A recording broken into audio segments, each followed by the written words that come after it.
আকাশবাণী খবর পড়ছি সুস্মিতা সেন। বিশেষ বিশেষ খবর হলো, লোকসভা নির্বাচনের ষষ্ঠ দফায় আগামীকাল দেশের ৫৮টি আসনে ভোট নেওয়া হবে। সপ্তম দফা নির্বাচনের জন্য চলছে জোরদার প্রচারাভিযান। কেন্দ্রীয় সরকার প্রায় ৭ লক্ষ মোবাইল সংযোগ ভুয়ো এবং অকার্যকরী বলে চিহ্নিত করেছে।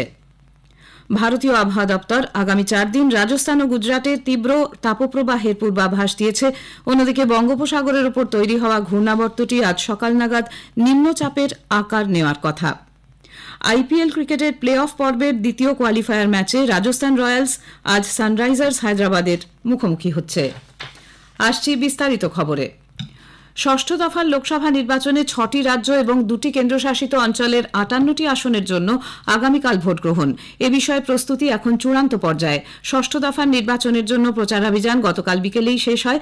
এই দফায় পশ্চিমবঙ্গ ও বিহারে ৮টি করে, হরিয়ানায় 10টি আসনের সবকটিতে, জম্মু কাশ্মীরে ১টি, ঝাড়খণ্ডে ৪, দিল্লিতে 7টি আসনের সবকটিতে, ওড়িশায় 6 এবং উত্তরপ্রদেশে 14টি আসনে ভোট গ্রহণ করা হবে। উল্লেখ্য, জম্মু কাশ্মীরের অনন্তনাগ রাজৌরি লোকসভা আসনে ভোট গ্রহণ তৃতীয় দফা থেকে ষষ্ঠ দফায় পিছিয়ে দেওয়া হয়। সকাল 7টায় ভোট গ্রহণ শুরু হবে, চলবে সন্ধে 6টা পর্যন্ত।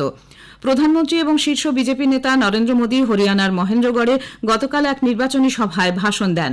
একই কেন্দ্রে জনসভায় বক্তব্য রাখেন কংগ্রেস নেতা রাহুল গান্ধী।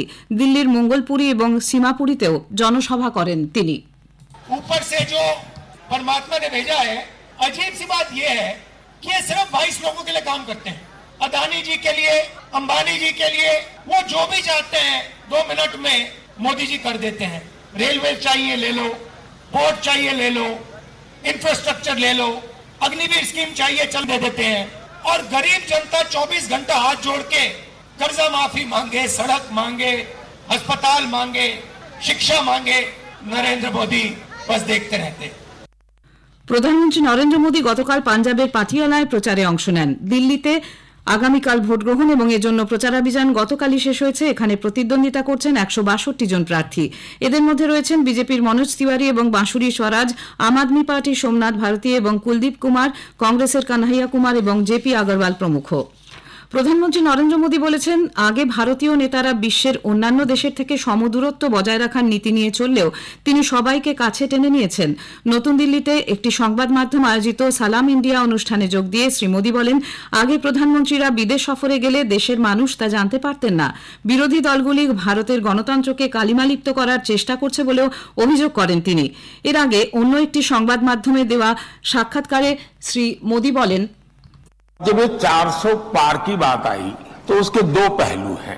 एक तो ये कोई बीजेपी ने गढ़ा हुआ नारा नहीं है, ये जनता के दिलों से निकली हुई आवाज है। 370 लोगों के जहन में ऐसा फिट बैठ गया है। और हिंदुस्तान के आजादी के इतिहास में देश की एकता के लिए जो प्रयास हुए उसमें धारा 370 को लेकर जो काम हुआ है वो एक महत्वपूर्ण कदम है भारत के विकास यात्रा में। इसलिए किसी ने कहा कि अब तो बीजेपी ने टारगेट करना चाहिए बीजेपी के लिए 370। লোকসভা নির্বাচনের সপ্তম তথা শেষ দফার জন্য প্রচার অভিযান জমে উঠেছে। বিভিন্ন দলের শীর্ষ নেতানেত্রী এবং তারকা প্রচারকরা মিটিং, মিছিল, জনসভা করে ভোটারদের মন জয় চেষ্টার ত্রুটি রাখছেন না। প্রধানমন্ত্রী এবং শীর্ষ বিজেপি নেতা নরেন্দ্র মোদী ভোট প্রচারে একদিনের সফরে আজ হিমাচল প্রদেশ যাচ্ছেন। সেখানে তিনি নাহান এবং মান্ডিতে বিজেপির বিজয় সংকল্প সভায় ভাষণ দেবেন। আজ সকাল 9টা নাগাদ প্রথমে নাহানে চৌগান মাঠে সিমলা সংসদীয় কেন্দ্রের প্রার্থীর সমর্থনে তাঁর এক জনসভায় ভাষণ দেওয়ার কথা। এরপর বেলা 11টায় মান্ডির পাড্ডাল গ্রাউন্ডে মান্ডি সংসদীয় কেন্দ্রের প্রার্থীর সমর্থনে নরেন্দ্র মোদী জনসভা করবেন। পাঞ্জাবের গুরদাসপুর এবং জলন্ধরেও আজ তার জনসভা করার কথা। অন্যদিকে কংগ্রেস নেতা রাহুল গান্ধীর আগামী রবিবার নাহানে এবং হামিরপুর সংসদীয় কেন্দ্রের অধীন উনাতে নির্বাচনী সভা করার কর্মসূচি রয়েছে। এছাড়াও কংগ্রেসের সর্বভারতীয় সভাপতি মল্লিকার্জুন খাড়গে আগামীকাল সিমলার রোডুতে জনসভায় ভাষণ দেবেন। উত্তরপ্রদেশে আজ বিজেপির সর্বভারতীয় সভাপতি জগৎ প্রকাশ নাড্ডা কুশীনগর, বালিয়া, সোনভদ্র জেলায় এবং মুখ্যমন্ত্রী যোগী আদিত্যনাথ মহারাজগঞ্জ, কুশীনগর, দেওরিয়া এবং গোরখপুরে প্রচার কর্মসূচি চালাবেন। কংগ্রেস মুখপাত্র অভয় দুবে বারাণসীতে সাংবাদিক সম্মেলন করবেন।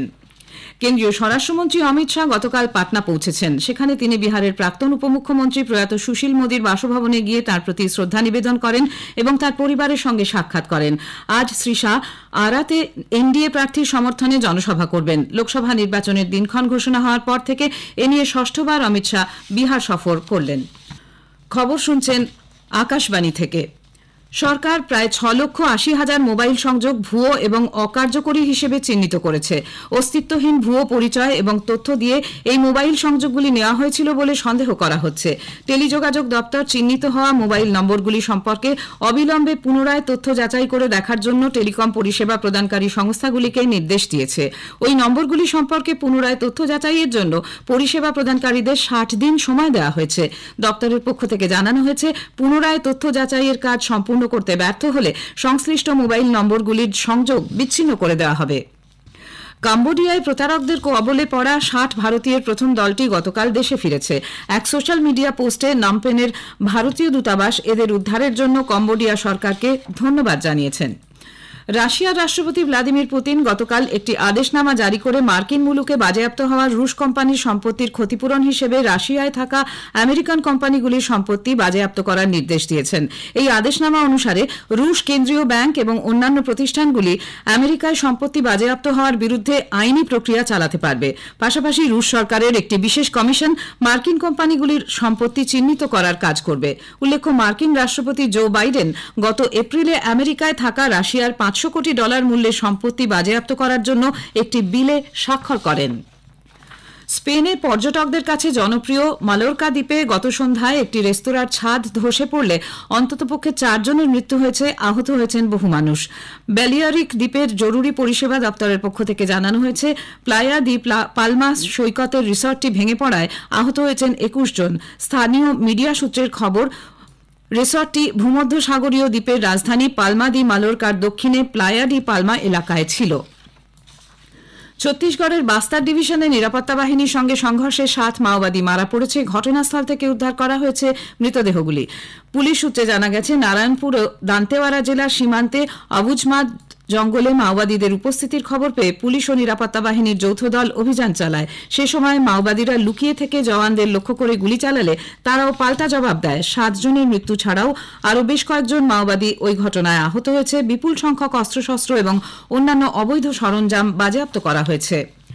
ভারতীয় আবহাওয়া দপ্তর আগামী 4 দিন রাজস্থান এবং গুজরাটে তীব্র তাপপ্রবাহ পরিস্থিতির পূর্বাভাস দিয়েছে। তবে দিল্লি, হরিয়ানা, চণ্ডীগড়, পাঞ্জাব এর তীব্র তাপপ্রবাহ পরিস্থিতির কিছুটা উন্নতি হয়েছে বলে জানিয়েছে তারা।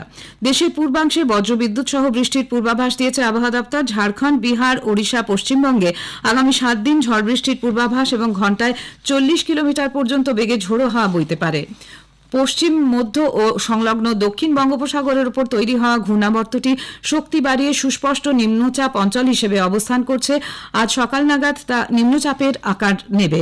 পরবর্তী 24 ঘণ্টায় শক্তি বাড়িয়ে নিম্নচাপটি ঘূর্ণিঝড়ে রূপান্তরিত হতে পারে বলে আবহাওয়া দপ্তর জানিয়েছে। 26 রবিবার সন্ধ্যায় প্রবল সামুদ্রিক ঘূর্ণিঝড়ের আকারে বাংলাদেশ ও পশ্চিমবঙ্গ উপকূল অতিক্রম করার সম্ভাবনা এটির। এ সময় ঝড়ের গতিবেগ ঘণ্টায় 130 কিলোমিটার পর্যন্ত হতে পারে।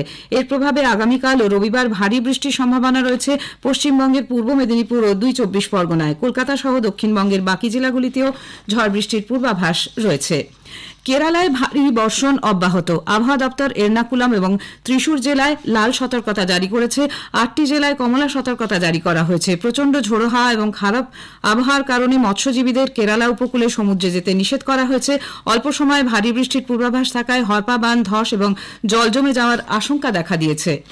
রাজস্থান রয়্যালস আজ আইপিএল এর প্লে অফ পর্বের দ্বিতীয় কোয়ালিফায়ার ম্যাচে সানরাইজার্স হায়দ্রাবাদের মুখোমুখি হবে। চেন্নাইয়ের এম.এ. চিদম্বরম স্টেডিয়ামে খেলা শুরু হবে সন্ধ্যে 7:30টায়। আজকের ম্যাচে জয়ী দল রবিবার ফাইনালে কলকাতা নাইট রাইডার্সের বিরুদ্ধে খেলবে। 10 ভারতীয় মুষ্টিযোদ্ধা প্যারিস অলিম্পিকে জায়গা করে নেওয়ার জন্য তাদের অভিযান শুরু করেছেন। থাইল্যান্ডের ব্যাংককে আজ বিশ্ব বক্সিং কোয়ালিফিকেশন টুর্নামেন্ট শুরু হচ্ছে। স্ট্যানজা মেমোরিয়াল বিজেতা সচিন সিওয়াচ 57 কেজি বিভাগে নিউজিল্যান্ডের অ্যালেক্স মুকাকার মুখোমুখি হবেন। 51 কেজি বিভাগে অমিত পাঙ্ঘাল খেলবেন চীনের লিউ চুয়াং এর বিরুদ্ধে। শেষ করার আগে খবরের বিশেষ কিছু অংশ আরেকবার। লোকসভা নির্বাচনের 6ষ্ঠ দফায় আগামীকাল দেশের 58টি আসনে ভোট নেওয়া হবে। 7ম দফা নির্বাচনের জন্য চলছে জোরদার প্রচারাভিযান। কেন্দ্রীয় সরকার প্রায় 7 লক্ষ মোবাইল সংযোগ ভুয়ো এবং অকার্যকরী বলে চিহ্নিত করেছে। খবর এখনকার মতো এ পর্যন্ত।